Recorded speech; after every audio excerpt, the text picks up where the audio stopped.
नमस्कार दोस्तों। आज हम लोग बच्चों का सोचना एवं सीखना इसके बारे में बात करने वाले हैं। आज का जो पाठ है, इस चैप्टर का जो आज का पाठ है, इस पाठ से ज़्यादा प्रश्न बनते हैं। इसलिए ये टॉपिक को, इस लेक्चर को बहुत ही ध्यान से देखिए, क्योंकि इस चैप्टर का यह भाग बहुत ही महत्वपूर्ण है। यहां से ज्यादा प्रश्न एराइज होते हैं और सभी प्रश्न बहुत ही इंपॉर्टेंट हैं। इस तरह के प्रश्न आपके सी टेट के एग्जाम में, जे टेट के एग्जाम में, सुपर टेट के एग्जाम में, ऊपी टेट के एग्जाम में बहुत बार आ चुका है। इसलिए आराम से ध्यान लगा करके इसको देखें। देखिए, बच्चे कैसे सीखते हैं, ये हम लोगों की बातें हैं। बच्चे सीखते कैसे हैं, इसके पहले हम लोगों ने देखा था बच्चे सोचते कैसे हैं।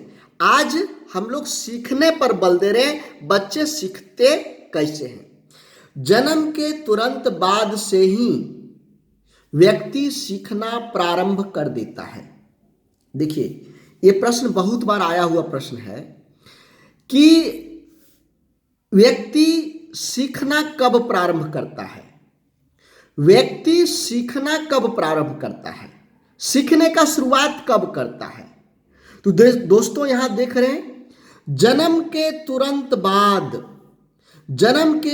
बाद से ही बच्चे सीखना प्रारंभ कर देते हैं। जन्म हुआ और वो सीखने के लिए तैयार हो गए, सीखने शुरू कर देते हैं। तो हमेशा ध्यान रखेंगे कि बच्चे जन्म के तुरंत बाद से ही सीखना प्रारंभ कर देते हैं। ऐसा नहीं कि 5 साल होगा, 6 साल होगा, 7 साल होगा, 8 साल होगा जब ये सीखेगा, इसके पहले इसे कम उम्र में नहीं सीख सकता, एक गलत अवधारणा है। जन्म के तुरंत बाद ही बच्चे सीखने शुरू कर देते हैं। अच्छा, देखिए, सीखना कोई आसान और सीधी प्रक्रिया नहीं होती। जो बच्चे सीखते हैं वह कोई आसान काम नहीं है, कोई आसान प्रक्रिया नहीं है, कोई सीधी प्रक्रिया नहीं है। ये बहुत ही टेढ़ी प्रक्रिया है। ये आसान काम नहीं है। सीखना कोई आसान काम नहीं है और न ही कोई आसान प्रक्रिया है। यह न कोई तो सीधी प्रक्रिया भी नहीं है। तो यह न आसान प्रक्रिया है, न सीधी प्रक्रिया है। तो है क्या? यह एक जटिल, बहुआयामी और गतिशील प्रक्रिया है। तो सीखना क्या है? सीखना एक जटिल प्रक्रिया है, सीखना एक बहुआयामी प्रक्रिया है, सीखना एक गतिशील प्रक्रिया है। यह प्रश्न बन चुका है, सीखना किस प्रकार की प्रक्रिया है। तो सीखना एक जटिल प्रक्रिया है, सीखना एक बहुआयामी प्रक्रिया है, सीखना एक गतिशील प्रक्रिया है। सीखना क्या नहीं है? सीखना इसका अपोजिट आसान नहीं है, सीखना सीधा नहीं है। देखिए, अब यहां पर बात आता है, यह अधिगम किसको कहेंगे या सीखना किसको कहेंगे। सीखना किसको कहेंगे? रटकर विषय वस्तु को याद करने को अधिगम नहीं कहा जा सकता। कोई भी चीज को आप रट लिए, अब इसको हम कहेंगे अधिगम हो गया, ये गलत है, ये गलत है। एक व्यक्ति है, इस व्यक्ति को रटा दिया गया। क्या? सबसे पहले साइकिल का हैंडल पकड़ो, फिर इसके बाद में इसके सीट पर उछल के चढ़ जाना, उसके बाद पैडल पर पैर रखना, और फिर तीसरा काम पैडल को मारना, आगे देखते रहना, जब कभी जरूरत पड़े ब्रेक को मारना। ये रटवा दिया 5 काम। जो साइकिल चलाने की प्रक्रिया है, ये रट लिया। वह व्यक्ति एकदम हूबहू सुना दे रहा है। तो क्या यह व्यक्ति साइकिल चलाने सीख गया? क्या यह व्यक्ति साइकिल चलाने सीख गया? अब ये रट लिया, इसको साइकिल दे देंगे तो फराटेदार एकदम, जैसे अंग्रेजी बोलते हैं धड़ाधड़ धड़ाधड़, उसी तरह से शहर में बाएं दाएं करके पूरा आगे निकल जाएगा? नहीं निकल पाएगा, नहीं निकल पाएगा। एक भी पैंडल रटने से काम नहीं चलेगा, वो गिर जाएगा। तो रटकर विषय वस्तु को याद करने को अधिगम नहीं कहते हैं। उसको करके उसको जो विषय वस्तु का ज्ञान है उसके आधार पर व्यवहार में परिवर्तन लाना पड़ेगा, व्यवहार में परिवर्तन लाना पड़ेगा। विषय वस्तु के ज्ञान का व्यवहारिक प्रयोग करना पड़ेगा। जब आप इसका व्यवहारिक प्रयोग कर लेंगे तब हम उसको अधिगम कहेंगे। मतलब जो आपने इसको रटा, इस रटे हुए चीज को, इसमें जो आपको ज्ञान प्राप्त हुआ, इसका जब तक व्यवहारिक प्रयोग आप नहीं किए और व्यवहारिक प्रयोग करने में जब तक सक्षम नहीं हो गए, व्यवहारिक प्रयोग किया लेकिन प्रयोग करने में सक्षम नहीं हुआ, फिर भी इसको हम क्या कहेंगे? अधिगम नहीं हुआ है। लेकिन जो विषय वस्तु का ज्ञान प्राप्त हुआ, उस विषय वस्तु के आधार पर उसका व्यवहार में परिवर्तन हुआ, उस ज्ञान का व्यवहारिक प्रयोग करने लगा और व्यवहारिक प्रयोग करने में सक्षम हो गया, तभी हम उसको अधिगम कहेंगे, तब हम अधिगम कह सकते हैं। देखिए, गेट्स के अनुसार, गेट्स ने क्या कहा है? अनुभव द्वारा व्यवहार में रूपांतरण लाना ही अधिगम है। तो यहां पर आप देख रहे हैं कि गेट्स ने क्या कहा है कि अनुभव द्वारा व्यवहार में रूपांतरण लाना ही अधिगम है। किसके द्वारा? अनुभव के द्वारा। देखिए, जब हमें ज्ञान प्राप्त होता है, यानी ज्ञान प्राप्ति के लिए अनुभव चाहिए, तो अनुभव जब होगा तो अनुभव के द्वारा हमको व्यवहार में रूपांतरण लाना है। ऐसा नहीं कि हमको अनुभव आ गया लेकिन हम रूपांतरण नहीं करेंगे। जैसे देखिए, सब लोगों को अभी कह रहा है कोरोना में, लॉकडाउन में घर में रहना है, घर में रहना है, बचना है तो घर में रहना है, बार बार हाथ धोना है। अब कोई आदमी है जो घर से निकल कर बेवजह घूमेगा, ये यहाँ पर सीख गया, समझ गया कि कोरोना से बचने के लिए क्या करना है, घर में रहेंगे, सुरक्षित रहेंगे। लेकिन ये आदमी क्या कर रहा है? जानते हुए भी घर में हम सुरक्षित रहेंगे, फिर भी बाहर घूम रहा है। फल के दुकान पर गया, सब्जी खरीदने गया, वहां पर क्या हुआ? उस दुकानदार को कोरोना था, ये कोरोना लेकर के घर आ गया, पूरे घर में फैला दिया। तो क्या हुआ? इसको हम अधिगम कहेंगे क्या? इस व्यक्ति को अधिगम कहेंगे? नहीं कह सकते हैं, यह अधिगम नहीं हुआ। इसको ज्ञान प्राप्ति हुई लेकिन इसका व्यवहारिक उपयोग नहीं किया। ये सोचिए, तो एक तरह से रट्टा मारा कि कोरोना से बचने के लिए बाहर नहीं जाना है, बार बार हाथ धोना है, मास्क लगाना है, सब कुछ सीखा लेकिन उपयोग में, व्यवहार में कुछ भी नहीं किया, तो इसको अधिगम नहीं कह सकते हैं। अधिगम क्या क्या करता है? अधिगम व्यक्तित्व के सर्वांगीण विकास में सहायक होता है। अधिगम क्या करता है? व्यक्तित्व के सर्वांगीण विकास में, सर्वांगीण, यहां देखिए शब्द क्या लिखा हुआ है, सर्वांगीण। अधिगम व्यक्तित्व के सर्वांगीण विकास में सहायक होता है। साथ ही साथ अधिगम से जीवन के लक्ष्यों को प्राप्त करने में सहायता मिलती है। मान लिया आपने कोई लक्ष्य रखा और वो चाहा कि हमें इसको हासिल करना है, लक्ष्य हासिल करना है। अब उस लक्ष्य को प्राप्त करने के लिए अधिगम सहायता करता है। मान लीजिए आपने रखा कि हम पायलट बनेंगे, आपने लक्ष्य रख लिया, लेकिन पायलट बनने के लिए आपको क्या करना पड़ेगा? पायलट बनने के लिए क्या करना पड़ेगा? अधिगम करना पड़ेगा। यानी अधिगम क्या करेगा? आपको सहायता करेगा पायलट बनने में। पायलट बनने में अधिगम क्या करेगा? सहायता करेगा। तो अधिगम से जीवन के लक्ष्यों को प्राप्त करने में सहायता मिलती है। अधिगम के बाद व्यक्ति स्वयं और दुनिया को समझने के योग्य हो पाता है। जब व्यक्ति में समझ आ जाता है, अनुभव आ जाता है, ज्ञान आ जाता है, तो क्या होता है, व्यक्ति स्वयं को समझने लगता है, दुनिया को समझने लगता है, स्वयं और दुनिया को समझने के योग्य हो जाता है। आगे बढ़ने के पहले हम आपसे 1 मिनट का समय लेंगे। यदि आप सी-टेट की तैयारी कर रहे हैं, जे-टेट की तैयारी कर रहे हैं और घर बैठे तैयारी करना चाहते हैं इस लॉकडाउन में आप अपने समय का उपयोग करना चाहते हैं, तो आप हमारे ऑनलाइन पेड कोर्स में जुड़ जाएं। बहुत कम फी में बेहतर तैयारी होगी, इसकी गारंटी है।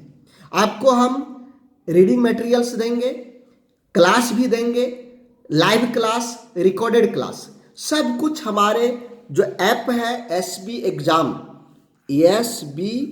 एग्जाम, ये प्ले स्टोर में डाउनलोड करना है और इससे आपको मिलेगा।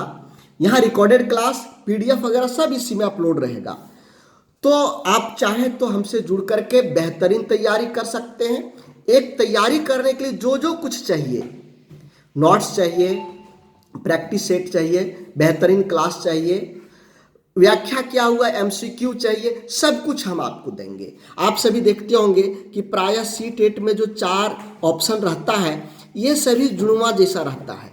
लगता है यह भी सही, यह भी सही, यह भी सही, यह भी सही, छोड़ें किसको। तो ये क्यों होता है? क्योंकि जब कॉन्सेप्ट या उदाहरणा क्लियर नहीं रहता है तो लगता है ये सब एक ही जैसा है, चाइनीज लड़की के जैसा। चाइना की लड़की देखते हैं, सब एक ही जैसा लगता है, तो इसी तरह से सब लगता है। लेकिन जब आपका कॉन्सेप्ट क्लियर रहेगा तो आराम से सही को पहचान पाएंगे।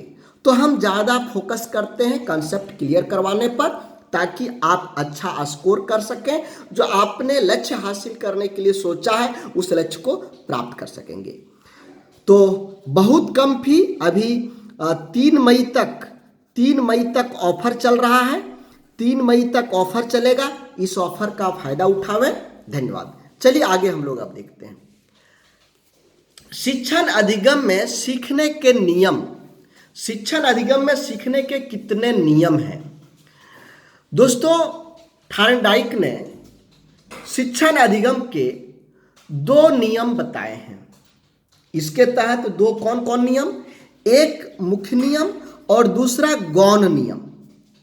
एक मुख्य नियम और 2 गौण नियम। दूसरा, मुख्य नियम के वर्ग में 3 नियम आता है और गौण नियम के वर्ग में 5 नियम आता है।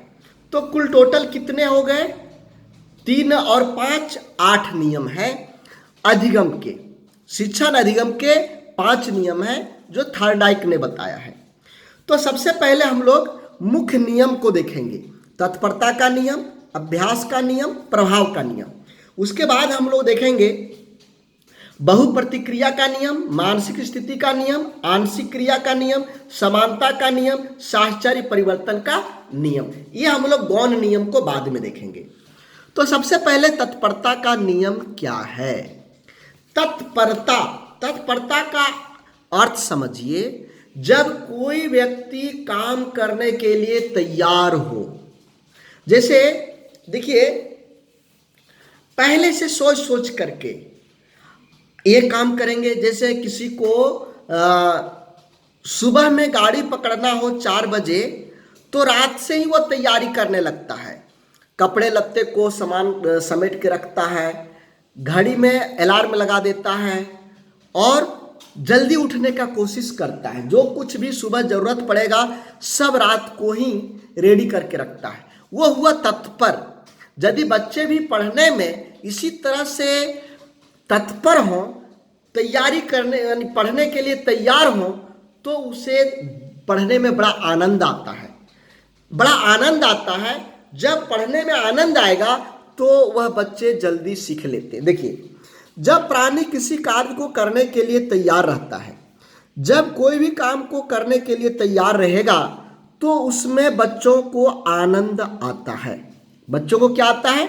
आनंद आता है और वह शीघ्र सीख लेता है। जब तैयार रहेगा तो क्या होगा? बच्चे जल्दी सीखते हैं। बच्चों का ध्यान काम पर लगता है। जब पहले से देखो, मान लीजिए आज हम बता दिए कि तुम लोगों को हम ग्लोब से पूरे विश्व के बारे में बताने वाले हैं। ये बच्चों को एक दिन पहले हल्का सा हम हिंट कर दिए कि कल जो है ना बच्चों, तुम्हारा ज्योग्राफी के क्लास में हम ग्लोब से ये पूरा विश्व की जानकारी देंगे। अब ये बच्चे उत्सुक हो गए कि ओह, कल हम ग्लोब पढ़ेंगे, ग्लोब से देखेंगे संसार कैसा है, विश्व कैसा है। ये क्लास गए, क्लास में वेट करने लगे कि चौथी घंटी कब होगा, चौथी घंटी कब होगा। बच्चे पहले से तैयार हैं, अभी सर आएंगे और चौथी घंटी में ग्लोब से हम लोगों को देश दुनिया के बारे में बताएंगे। बच्चों का ध्यान ग्लोब पर है, बच्चों का ध्यान क्रिकेट छूट गया, मामा घर छूट गया, मौसी घर छूट गया, घर का रसगुल्ला छूट गया, सबसे ध्यान छूट गया और सब तरफ से ध्यान कहां पर आ गया है, ग्लोब पर आ गया है। शिक्षक के आने की बार बार कब सर आ रहे हैं, कब सर आ रहे हैं, ध्यान उधर आ रहा है। घंटी लग गई तो ये बच्चे तत्पर हैं। अब जब ये बच्चे सीखेंगे और जब सिखाएंगे तो बच्चों को बड़ा मजा आएगा, और जब बड़ा मजा आएगा तो बच्चे जल्दी सीख लेंगे। यदि इसी का अपोजिट, जब बच्चों को हम कोई भी चीज सीखने के लिए बाध्य करते हैं, वो सीखने के लिए तैयार नहीं है, हम बच्चों को सीखने के लिए क्या करते हैं, बाध्य करते हैं। जब बच्चों को बाध्य हम करेंगे तो बच्चे परेशान हो जाते हैं। बच्चे क्या होते हैं, परेशान हो जाते हैं। और जब बच्चे परेशान होंगे तो क्या होगा, बच्चे देरी से सीखते हैं। जल्दी बच्चे नहीं सीखते हैं, देरी से सीखते हैं। यही हुआ तत्परता का नियम कि यदि बच्चे तत्पर हैं तो बच्चों का ध्यान कहां पर होगा, शिक्षण में, अधिगम में, उनको सीखने में होगा। और जब उसका ध्यान केंद्रित रहेगा, एक जगह सीखने पर केंद्रित रहेगा, तो वे बच्चे आसानी से सीख लेंगे। उसके बाद आता है अभ्यास का नियम। अभ्यास का नियम में क्या होता है, कोई भी चीज को बार बार करने से वह आद हो जाता है और छोड़ देने से भूल लग जाता है। कोई भी आप मैकेनिक की बात ले लीजिए, या कोई डॉक्टर की बात ले लीजिए, कोई इंजीनियर की बात ले लीजिए, या कोई भी व्यक्ति जो उस काम को कर रहा है उसकी बात को ले लीजिए। यदि हम कोई काम को बार बार कर रहे हैं, बार बार कर रहे हैं, तो धीरे धीरे हम लर्न कर लेते हैं, सीख जाते हैं, समझ जाते हैं, और वो भूलते नहीं हैं। जैसे आप देखते होंगे कि मैं बार बार इसमें गैरेज का उदाहरण देता हूं कि बच्चे जो गैरेज आते हैं और यहाँ पर सबसे पहले गाड़ी धोने की शुरुआत करते हैं। जब छोटा बच्चा गैरेज में काम के लिए आता है तो उसे कौन सा काम मिलता है, गाड़ी साफ सफाई करने का। वो गाड़ी साफ सफाई करते आगे, अब उसके बाद में वह थोड़ा थोड़ा नट बोल्ट खोलने सीखा, चैन स्पॉकेट सबसे पहले खोलने सीखता है, धीरे धीरे सब कुछ खोल देखते देखते उसको फिट करेगा, चक्का फिट करेगा, उससे आगे कुछ और करते जाएगा। एक बार क्या होता है, हेड मैकेनिक बन जाता है। तो यहाँ बार बार करते उसे आद हो जाता है कि ये प्रॉब्लम है तो यहाँ पर खोलना है, इस तरह की प्रॉब्लम है तो इसको ऐसे ठीक करना है। अब यही व्यक्ति यदि कुछ दिनों तक छोड़ दे काम को तो उसे भी काम करने में दिक्कत होगा। छोड़ देने के बाद लोग भूल जाते हैं। इसका उदाहरण, सबसे अच्छा उदाहरण है डॉक्टर का। एक डॉक्टर ले लीजिए जो ऑपरेशन में महारत हासिल किया हुआ है, एमडी है, सर्जन है, बहुत अच्छा पेशेंट का ऑपरेशन करते हैं, छोटा से छोटा ऑपरेशन बहुत ही ध्यानपूर्वक करते हैं, क्रिटिकल असंभव जो ऑपरेशन है उसको कर देते हैं। अब संजोग हुआ किस डॉक्टर साहब को एमपी का टिकट मिल गया, एमपी का टिकट मिल गया, ये चल गए राजनीति में और राजनीति में चल गए और ये एमपी के टिकट से सांसद बन गए, एमपी बन गए, चल गए पार्लियामेंट। यहां पर देश दुनिया की सेवा करने लगे राजनीति के क्षेत्र में आकर के। ये अगले टर्म में ये नेताजी, डॉक्टर से बने नेताजी हार गए। अब फिर ये जब हॉस्पिटल जाएंगे तो क्या होगा, भूल जाएंगे। ये ठीक ढंग से जो छोटा ये क्रिटिकल जो बहुत छोटे छोटे ऑपरेशन जिसमें बहुत ज़्यादा ज्ञान की नॉलेज, हाथ की प्रैक्टिस, अब 5 साल के बाद जब वो कैंची पकड़ेंगे तो हाथ हिलने लगेगा। तो कोई भी काम को जब हम छोड़ देंगे लंबे समय तक तो क्या होता है, उसको भूल जाते हैं। इसी तरह से बच्चों के पढ़ाई में भी होता है, बच्चों के शिक्षण में भी होता है। जब बच्चे बार बार उस काम को करते हैं, चाहे कंप्यूटर चलाने का हो, कोई प्रैक्टिकल करने का हो, कोई प्रोजेक्ट बनाने का हो, जब बार बार करते हैं तो वो सीख जाते हैं। लेकिन यदि वो करने छोड़ देंगे तो गणित भी आपको छोड़ देगा, प्रोजेक्ट भी आपको छोड़ देगा, जो प्रयोगशाला में आप अच्छा से प्रयोग कर रहे थे वह भी आपको छोड़ देगा, सब कुछ छोड़ देगा और आप नहीं कर पाएंगे। तो यह हुआ अभ्यास का नियम। अभ्यास के नियम को 2 भागों में बांटा गया है, उपयोग का नियम और अनुपयोग का नियम।